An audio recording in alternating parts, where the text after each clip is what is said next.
Vasad Tarapur highway પર કંથારિયાથી આસોદર વચ્ચે એક ટ્રેલર ટ્રકને અકસ્માત થયો હતો।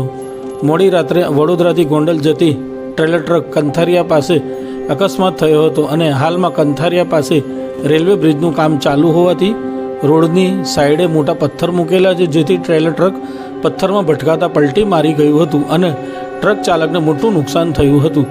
જોકે હાલ આસોદર પાસે રેલવે બ્રિજનું કામ ચાલુ હોવાથી રોડની સાઈડે મોટા પથ્થર મૂકેલા છે, જેના કારણે અવારનવાર અકસ્માત સર્જાતા હોવાનું આ વિસ્તારના રહીશોએ જણાવ્યું હતું। આ જગ્યા પર હાલમાં એક મહિનામાં 5 થી 6 જેટલા અકસ્માત સર્જાયા હોવાનું જાણવા મળેલ છે।